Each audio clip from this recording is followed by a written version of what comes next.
get started. It's about 4:15. What this presentation is about is a set of organizational leadership courses that are a part of the Organizational Leadership Major Program that's just begun at Valdosta State University through the Adult Learning Consortium. These are upper-level courses in organizational leadership, and they're meant to complement and give students a chance to synthesize information from whatever their specialization will be. Students are getting degrees in organizational leadership, but they might be specializing in one of a list of about 6 different possible specializations. So some will be in office administration technology, some will be in public service. As we're looking at how the courses are set up and structured, there's a set of different particular pieces of information that I'd like to give you today. First of all, the literature background of the courses. We want to make sure that everybody's aware that these courses are based on the idea of having students look at prior practice, looking at prior experience, and then analyzing it through a set of theories and scholarship about reflective learning that they may not have heard about before. So it's definitely new learning. And then we're going to take a look at the learning outcomes for the courses. I'm going to show you the structure of the learning modules in the courses. We're going to take a look at the idea of how the students are using those theoretical frameworks for reflective learning, showing how they're gaining new learning through that process, and then telling you a little bit about how I give instructor feedback, how I do instructor assessments, how I take care of those kinds of housekeeping of the learning outcomes. We're going to take a look at some samples of student work that have been from this spring when we did our first set of classes.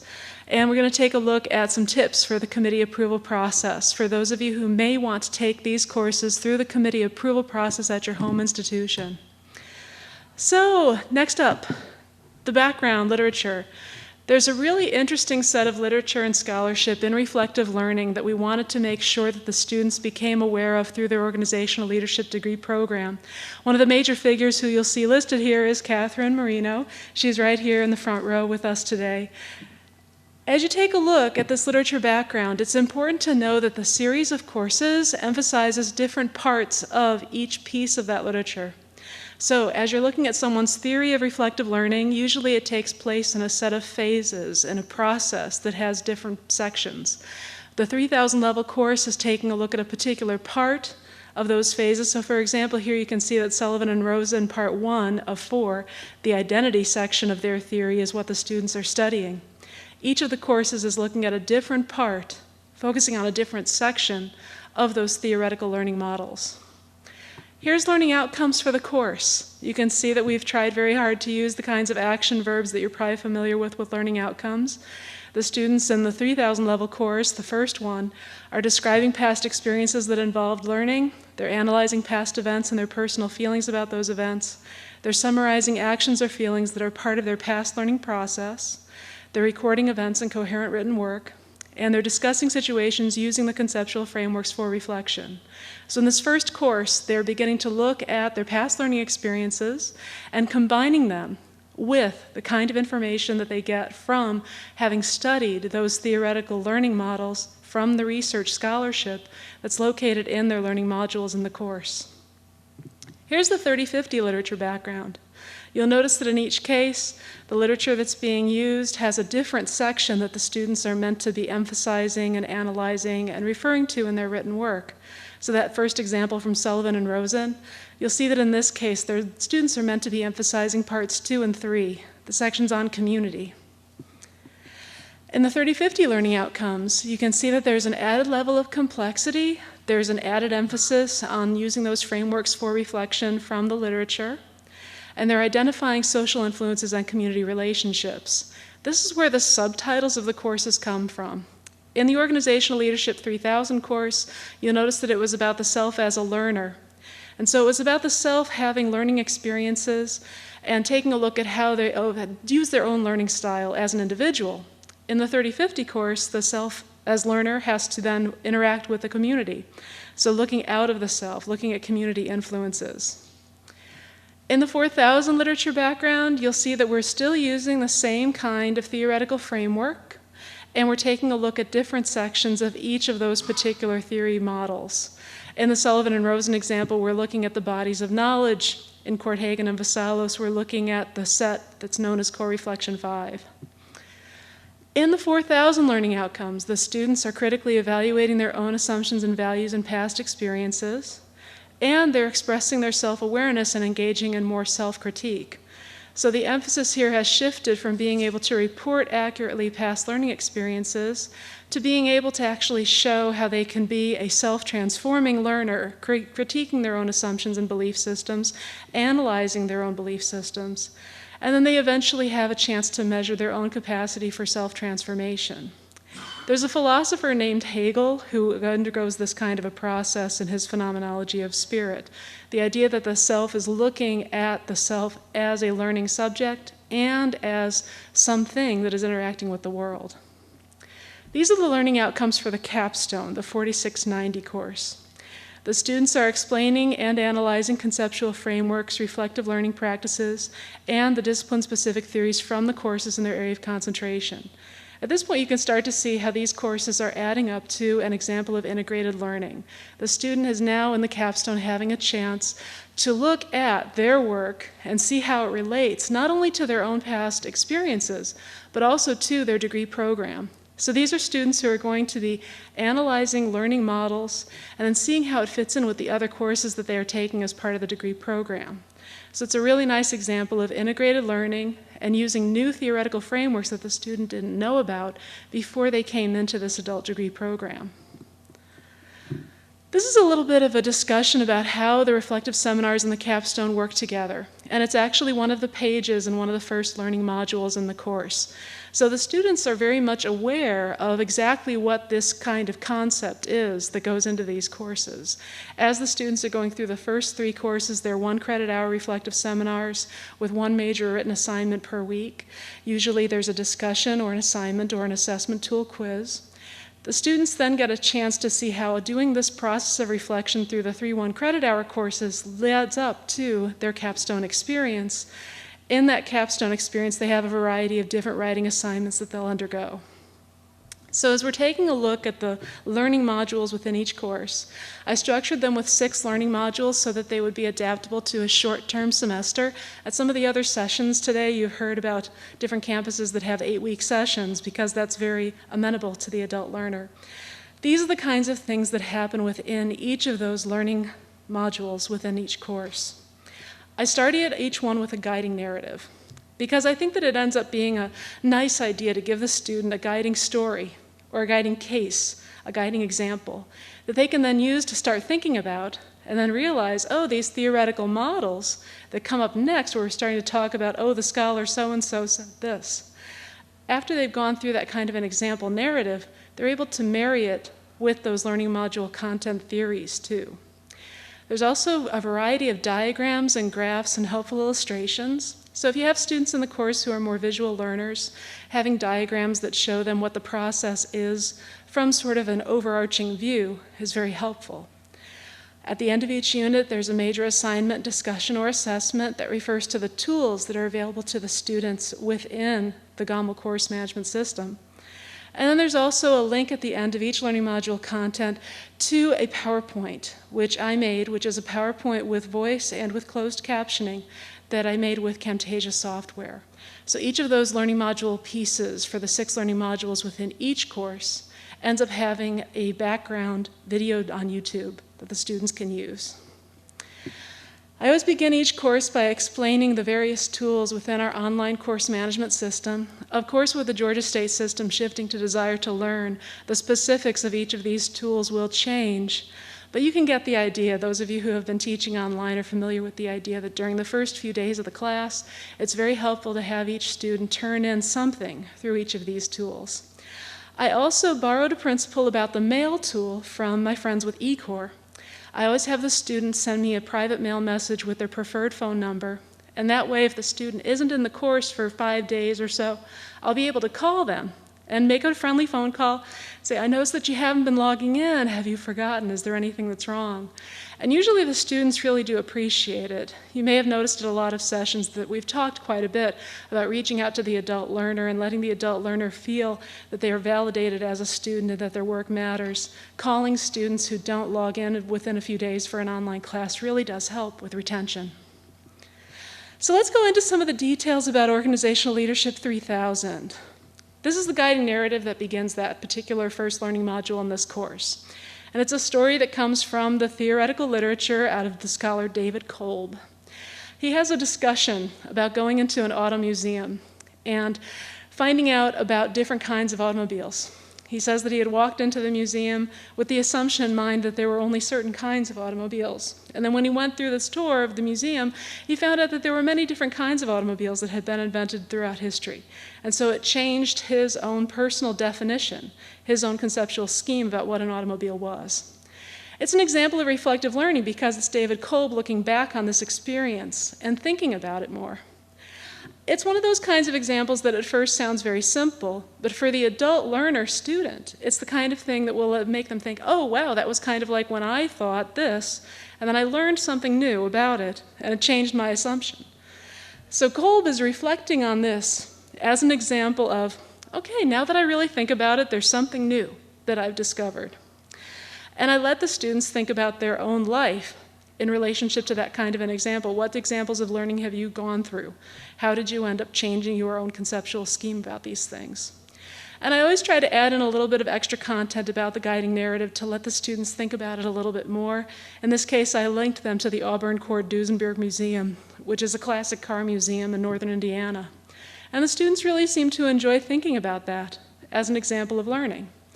And then the next page of learning module content, I'm sharing with them that now it's your chance to be thinking about your own personal story as an adult learner, as someone who's returning to college, as someone who may have had military experience, as someone who's had experience on the job. Those are the kinds of things that I think start out the learning content really nicely, because I'm not bombarding them with Kolb's grand theory. I'm giving them a particular narrative to start their own reflection process. In 3050, the guiding narrative is an exercise from a scholar named Dina Lieberman. And Lieberman writes about the idea that there's a particular company that gets new funding for a new truck. It's a company that ends up having service people go out and do service repairs, so they need trucks. And you're one of the managers. You have to decide which one of the service people should be getting that next new truck. How do you end up making that kind of a decision? So remember, this is the 3050 class, so it's about the student as a learner in a community. You're going to be trying to figure out, okay, based on community relationships, how do you think through this kind of a problem?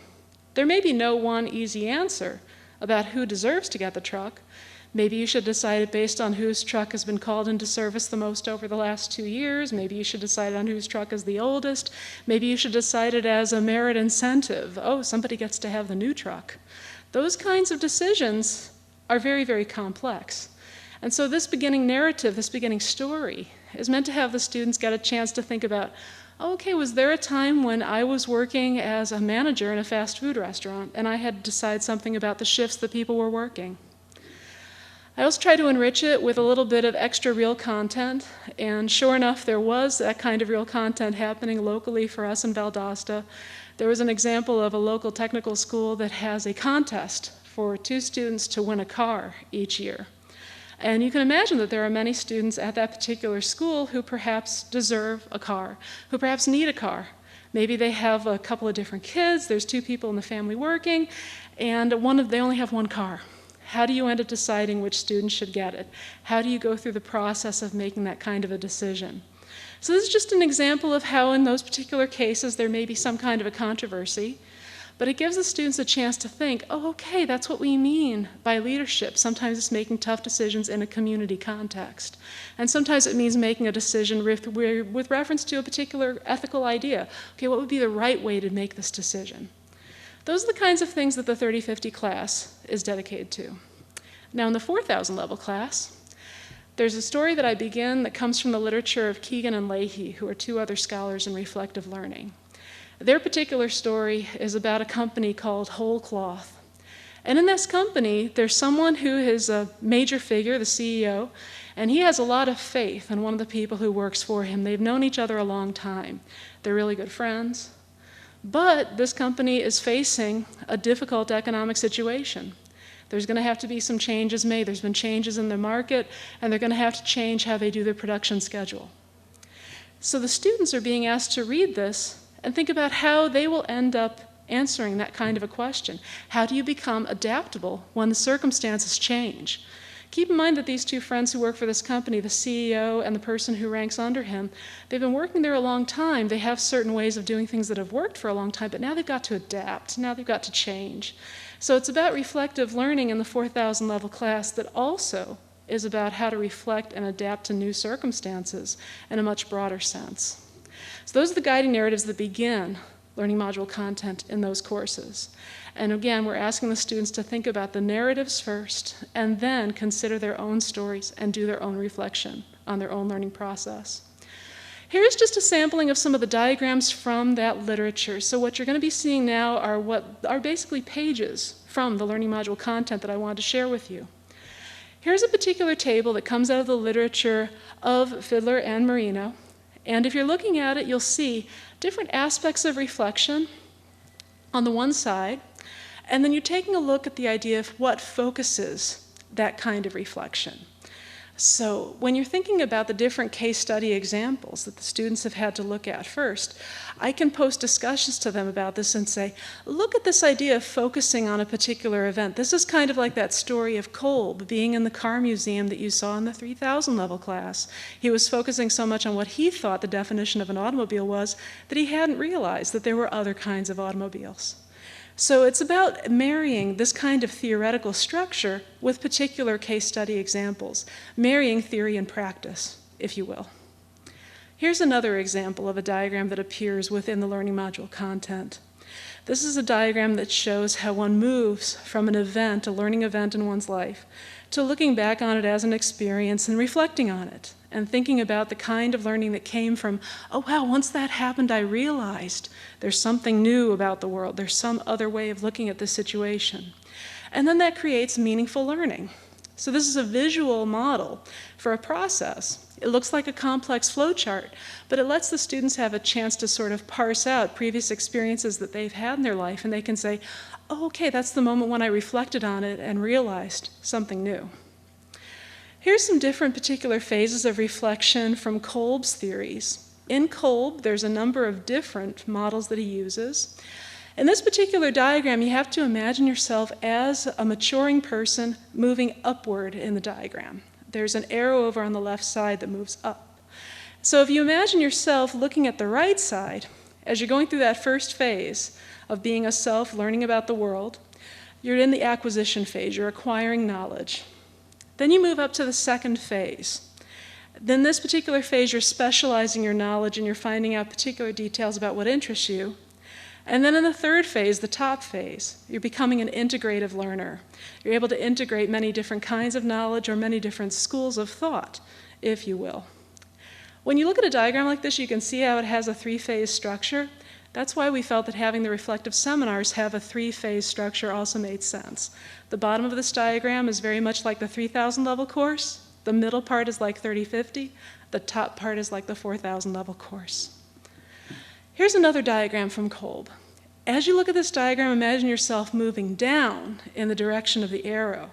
And this is Kolb also describing in a little bit more detail his work with that example from the Automobile Museum. First of all, you're learning by extension and by intention, and you have a focal experience, the circle in the middle. And then you move your way down to thinking about that particular example in a more abstract way. The arrow at the bottom represents abstract thinking. So moving from particular concrete learning experiences to theories about learning and to theories about your own degree program. That's part of the idea of having these reflective seminars married with the whole idea of an organizational leadership degree. It's a chance for the students to start out thinking about individual learning experiences and then engage in more theoretical work about their whole degree program, looking at the learning outcomes of the degree itself.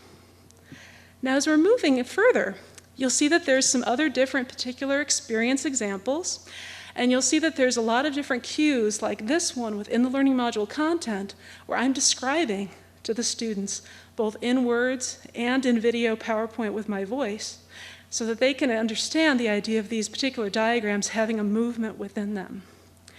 This is Kolb's experiential learning table. It looks very big and very complex, but keep in mind once again the three-part structure. If you look at it, there's a section which is over in the middle column, second one in.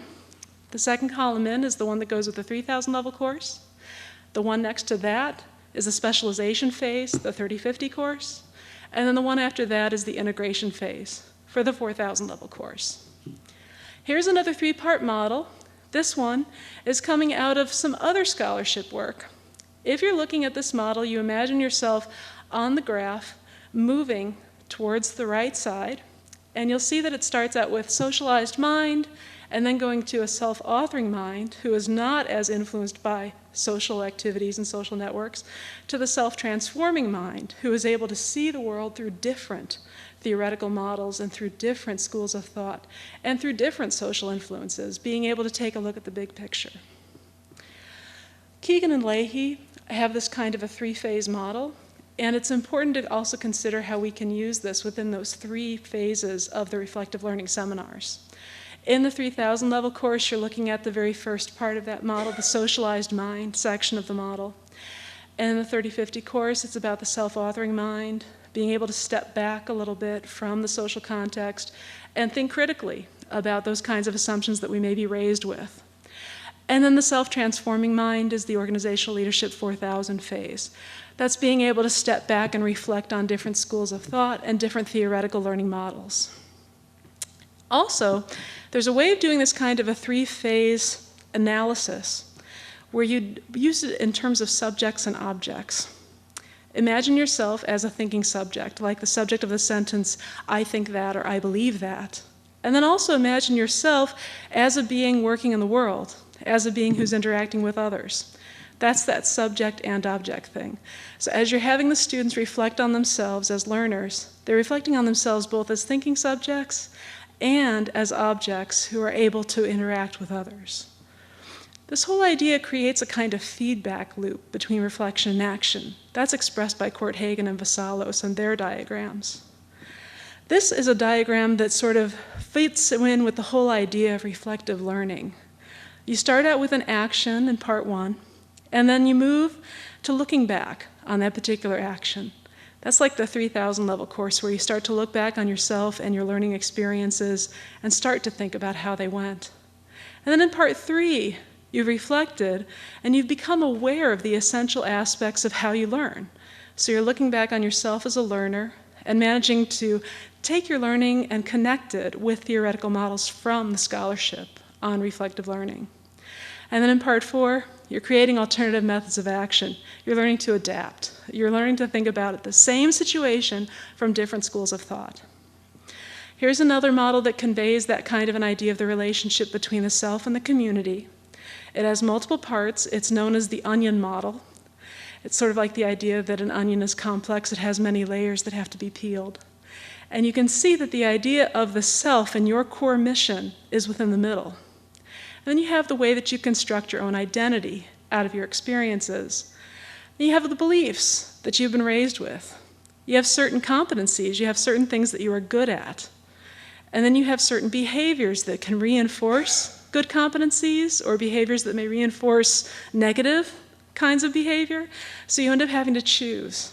And you're living within a particular environment that has a lot of different social influences and different beliefs that you've been raised with too. So if you're looking at a student who's trying to analyze, okay, what's my mission in being an organizational leadership student? What am I aiming for?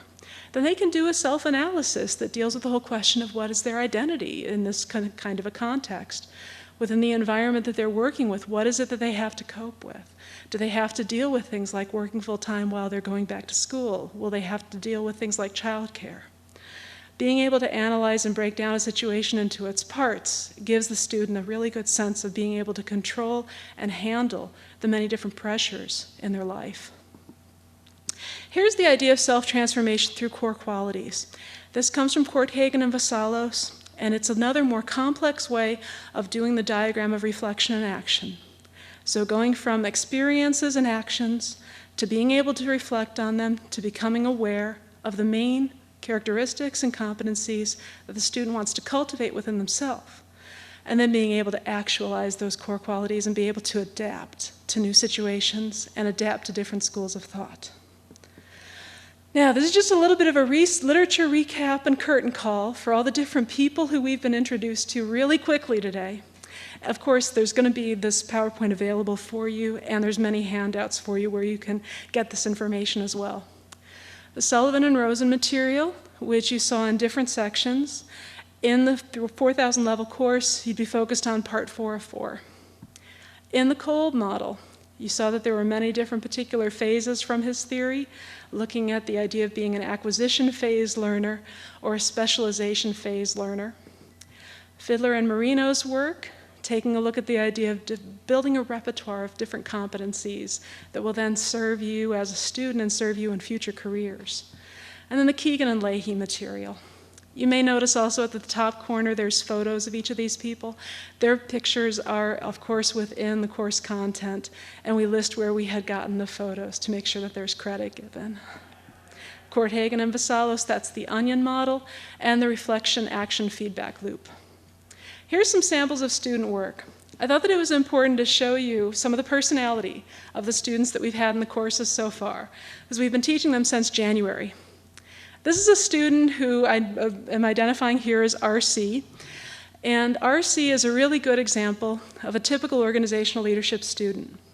Not only has he been working at Staples for 12 years, he's become a manager of a Staples. So he's been interacting with a lot of different people in his work context, and he's been training other people in different processes at the store. You can imagine that a student like this has a lot of different experiences that they will be able to reflect on. So when I'm presenting them with a particular narrative story, like Kolb in the Auto Museum, or like the story from Dina Lieberman about trying to figure out who should get the new truck, those kinds of things he's ended up having to deal with. He's going to be able to take that theoretical model story and end up working with it in his future as he's pursuing his degree. Here's an example of one of his assessment tool quiz answers. You can imagine that within the course there's many different kinds of assignments. Assessment refers to how we do quizzes and exams within our GOML system. So this is a particular question that he had to deal with. In the field where you are earning your degree or your prior learning assessment credit, are there various frameworks or schools of thought? Do people have differences of opinion about them? Try and describe them. So then in his answer, he goes on to describe how his degree is going to be a very broad degree. He's thinking about what his degree is going to be like. And he's acknowledging that there are different people who have different ways of interacting with their workers on the job. So he's thinking about his experience as a team leader in his retail experience, and he's considering the different schools of thought that he's going to have to deal with by getting his organizational leadership degree. He's thinking about the different courses he's going to be taking. The reflective seminar provides a safe space for him to be considering a number of different aspects of his degree program. He's getting new learning, and he's being able to integrate different kinds of learning that he's achieving through his degree program. Here's another sample answer of his. Have you changed your mind between different theories, approaches, or schools of thought in your work? How did the change in your thinking happen and why? And he's describing that he definitely feels like he has changed his schools of thought. He's committed to going to VSU. He's feeling loyal to the company at first, but then not so anymore. He thinks that he could relate it to Kolb's acquisition learner phase and development. He's thinking about the idea that he's stepping up to being a self-authoring mind, and he's feeling more confident about the idea that there are contradictions that he has to deal with in his working environment. And don't get me wrong, it's not like he's going to be causing any trouble on the job, but he's very much aware of the idea that there are different approaches in his work environment and in his scholarly environment. So it gives him a chance to reflect on those kinds of examples. And I just think it's neat that he's working with Kolb and Kegan and Lahey. That's one of the things that we hope that students will do, is assimilate those theoretical structures and work with them in their answers. Here's another question. Have you had to explain different approaches to someone new at work or to someone new in your volunteer activities? What was it like explaining it as compared to doing it? So that's one of the things that's sort of an important moment for anyone engaged in a reflective learning kind of an exercise. How is it different having to do something someone told you to do and then having to explain to someone else, here's how it needs to be done, here's the reason why it needs to be done, being a trainer and an explainer instead of a doer? In this particular case, he's acknowledging that, yeah, there's a very different idea here. He's thinking about being a poor manager to becoming a more effective. And he's thinking about the idea of having a team at work that works towards a common goal.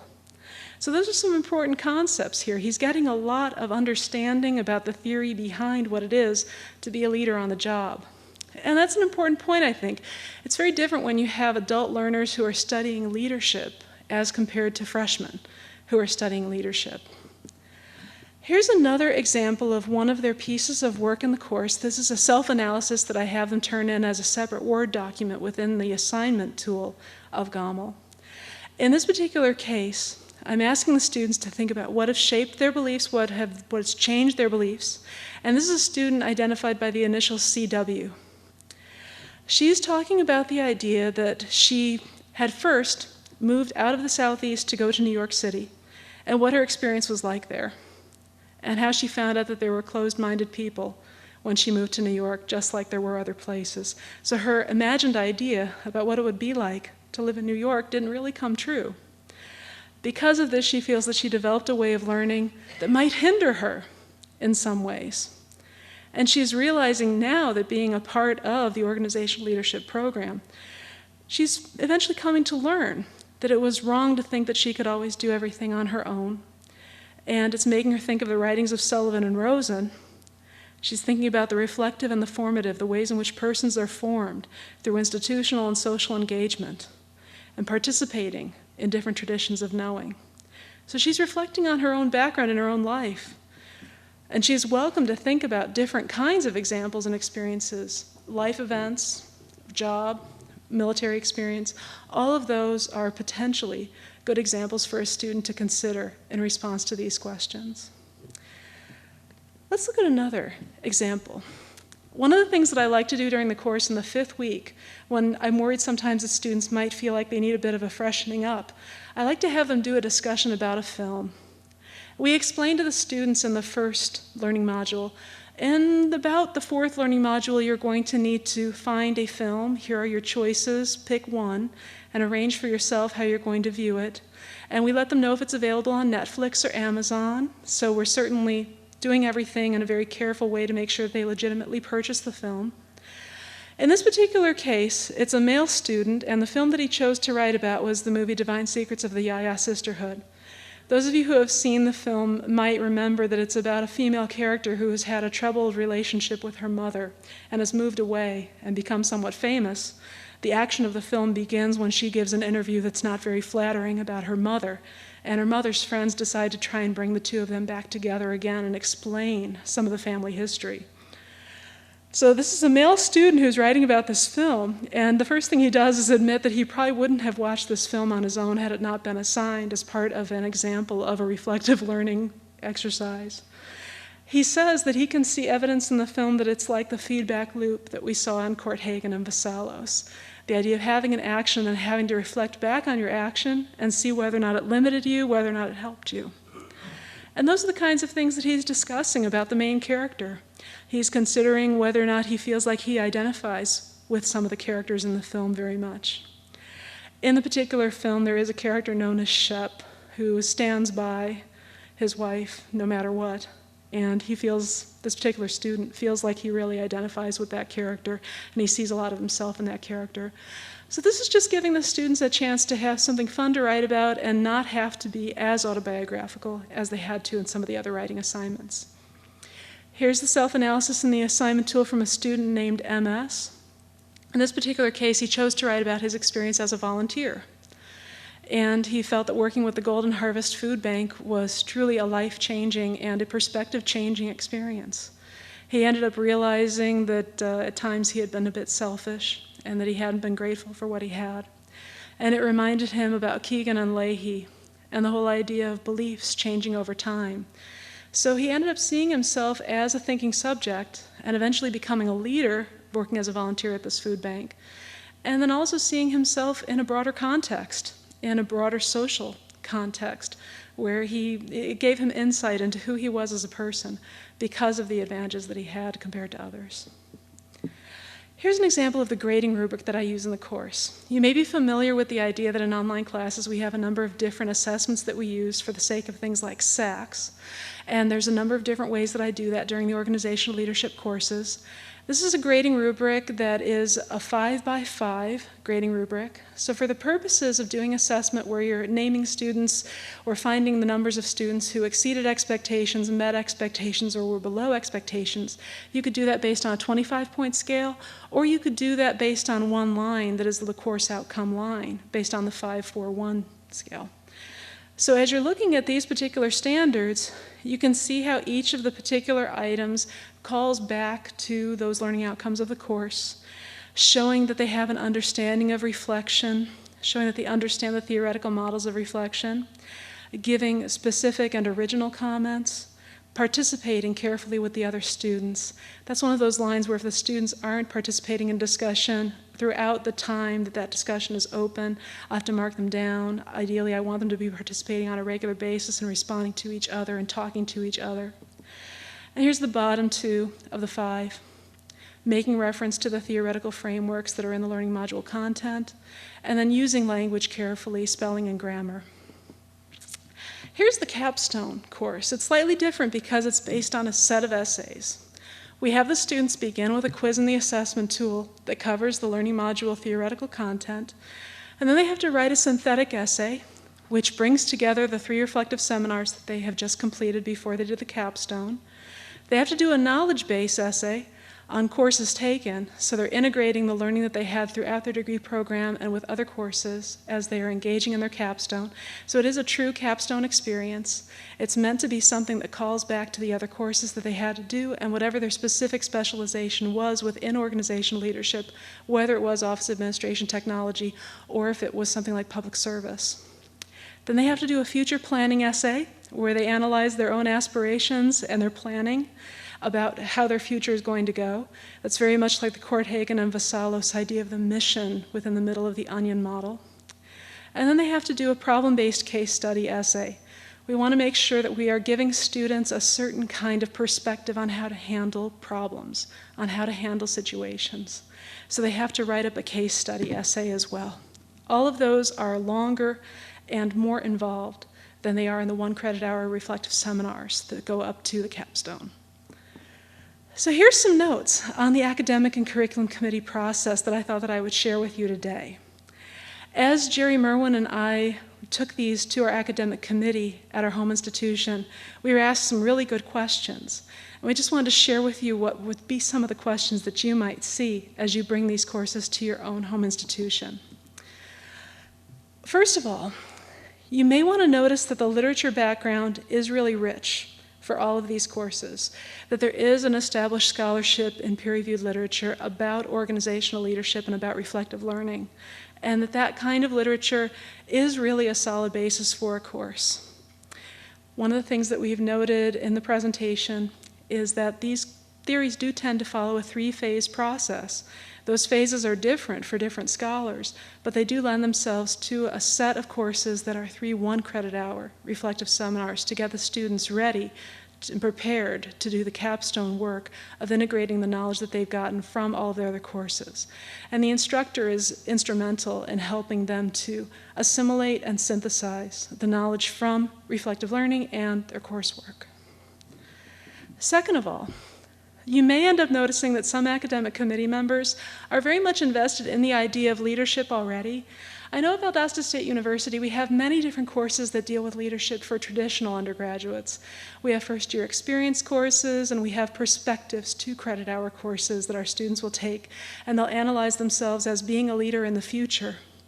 It's important to be able to explain to the members of your campus community that these are non-traditional students who have in some sense already been leaders. And so they are not doing a forward-looking, someday I will be a leader kind of analysis. They're doing a backward-looking, reflecting, and synthesizing of past examples that they have been through themselves. So keep in mind that just the word leadership may throw some people off, but you just have to let them know that there's different ways of looking at leadership. Third, keep in mind that you want to be really clear about the distinction between reflective learning and prior learning assessment. You may have noticed that there will be people who are a little bit leery about prior learning assessment itself. The whole idea of reflective learning is that it's not just having an assessment done of something that you did in the past. you are engaging in a new process of reflecting on past experiences and then matching that past practice with theoretical models and with new courses that you are taking to complete your organizational leadership degree. So it's not prior learning assessment. Very important to be clear about that distinction. And it may certainly be the case that you could have students doing an organizational leadership degree or doing these organizational leadership courses who are doing PLA. That's wonderful. But keep in mind that they're doing PLA for some other course, like an accounting course, like a math course or a science course. They're not doing PLA for organizational leadership. It's a separate process that goes into it more deeply. And then fourth, if you're noting skepticism on your campus about organizational leadership, keep in mind everything that you've also heard today at our conference about the whole idea of college completion.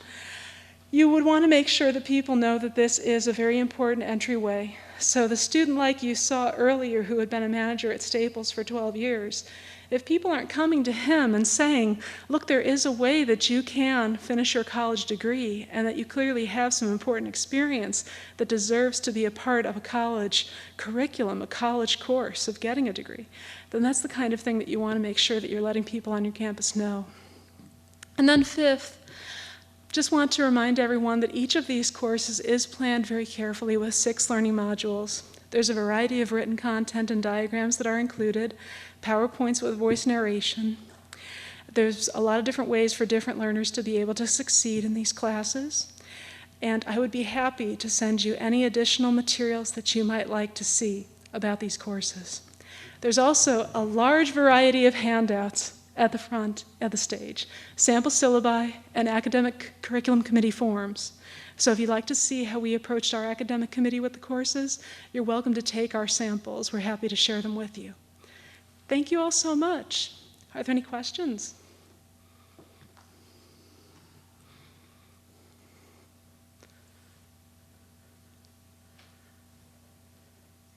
When you presented this to your academic committee, did you present these courses along with the full degree program, or was this added on later? I guess I'm wondering what the process was. Well, the way that I remember it, the process of getting the degree program approved was very quick, but there was a separate specific academic committee meeting where the reflective seminars and the capstone all went through together. Yes. We actually conceived of the degree, and there were existing courses that had 1 credit seminar kinds of things. So we plugged in the 3 1 credit, and then almost everyone had a capstone. So we chose the capstone that we also plugged in. Because the whole degree, for those of you who remember, it was very much fast-tracked. And so we used current degree courses, plugged them in, and then came back and Christine did all of this work. The other thing, Christine, when you introduced yourself, Christine has been chair of the University Senate. So she knows the players, and she knew what the pockets of unexpected pockets of opposition needed. But initially, we plugged in 4 other courses and then came back and backfilled with this thoughtful preparation and Catherine's guidance. Thank you so much, Marianne. Yeah, I am kind of an odd bird. I'm in a philosophy and religious studies department, but I've been teaching for eCore for a number of years, and I love the idea of online learning, and I love my non-traditional adult students. So it was just natural to end up getting involved, and I really have loved getting involved with it.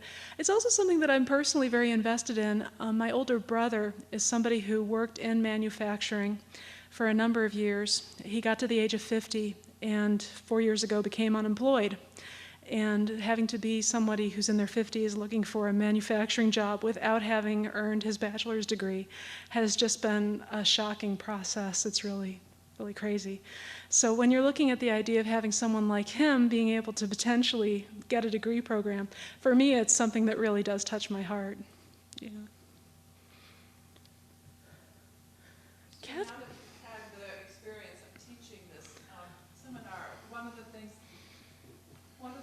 decision points in constructing these courses was, should you choose one or two models of reflection and then have students work with those, or the decision that you made was to have them use multiple lenses Yeah. looking at experience? And so in part, I'm really very excited to see the student examples, because it looks like they've been quite successful in handling these levels of complexity.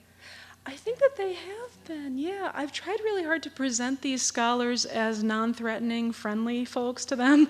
And so it's kind of like by the time that they've done one reflective seminar and then they move to the next, they really feel like, oh, okay, I remember that. That's like Kegan and Lahey. You know, they become like old friends. And I think it really is an interesting decision point. I think you could conceive of having a class where the first one was Sullivan and Rosen, the next one was Kolb, the next one was Kegan and Lahey. That would make sense to me. I just like the idea of having the students all mix it up together and think about, okay, there's a way of looking at myself through these different phases, and different people have different ways of talking about the phases. So by the time it gets to the 4,000 level course and they have to deal with different schools of thought, they can think about the different schools of thought in reflective learning as well as the schools of thought they were exposed to on the job. Does that make sense? It gives them a chance to integrate many different things from the beginning. So I want to ask you a question, because we were in an earlier session and asked a question about how do we get from experience to learning. Does this give you any? The thing I was thinking, the average person is going to walk into the office and say, this is my background, but I'm going to be the one who's going to take their experience and do a portfolio for them to see whether they do have something to go to college prep. But with the way she went, they're very interesting. But I mean, I'm going to have to get the potential student to talk, and I'm going to have to interview that student, and I'm going to be doing assessing of what that student is telling me, or that potential student is telling me. Is that going to be, a learning experience, or is, how's that going to fit in? So yeah, I think I'm just very interested. Now, I'd love to have that person creating a portfolio go through her course first, then she can create the portfolio for her. Well, I like the way that you described it. It seems like it's empowering for the student, and for me, to being somebody who's done some work in medical ethics, it's kind of like that phase when doctors realized that empowering the patient would really help the dialogue process that they had to have with their patient. So it's kind of like empowering the student in that way. Do they share what they've written about their leadership experiences? How they transform? Do they read each other? They do in the discussion tool. The assignment tool is private between me and them, so they have the chance to do it both ways. There are certain assignments, and especially the capstone papers, they're expected and graded on doing discussion before they write each of those papers. And when it comes to like the film discussion, they're very much welcome to be discussing back and forth with each other their own film analysis and what character they felt that they agreed with the most. But then when it comes to some of those self-analysis examples, those were private between me and the student within the assignment tool.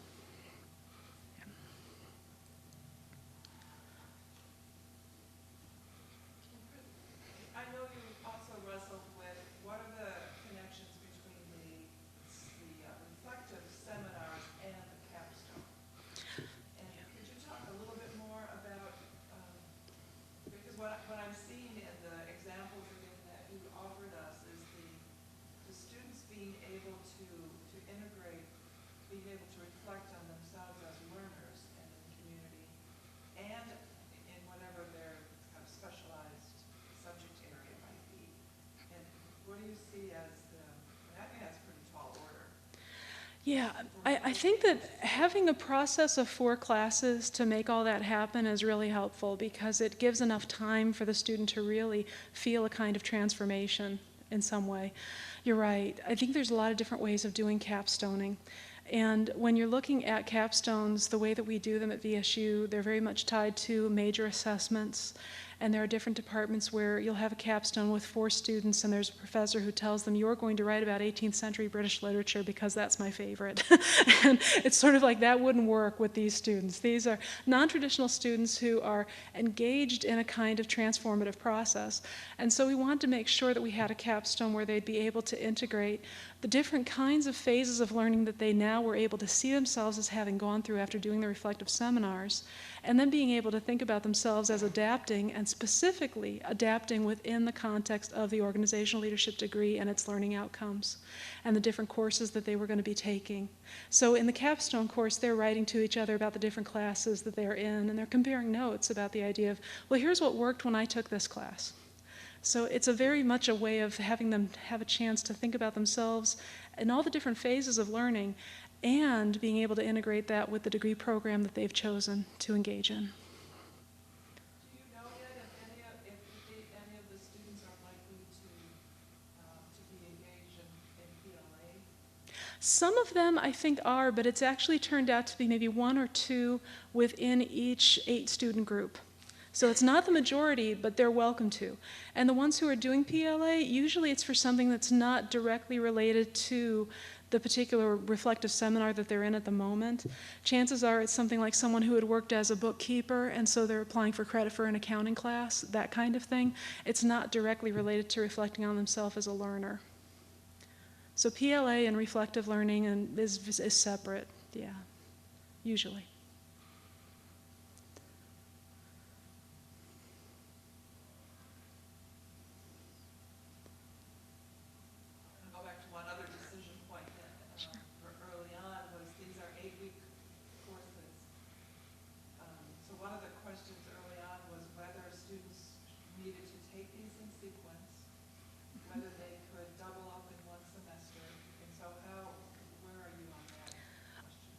What we ended up deciding, and I think it's worked well so far, is that they can take the 3,000 and 3050 at the same time if they need to. But they need to make sure that they wait to do 4,000 and the capstone. The 4,000 and the capstone should be taken alone and not in the same time frame. So they can combine the 3,000 and the 3050 when they're analyzing the self as an individual and self in context. But once they start to do the transformative model, once they start to do adaptive learning, dealing with different schools of thought, it's hopefully the case that they've done the others in a different time period, and now they've had a chance to think about the schools of thought they're being exposed to through their degree program. So it's a little bit better to have it staggered that way. They can start out with 2 of them at the same time, which helps them feel speeded up. But then they have to make sure that they're given adequate time to reflect before the capstone.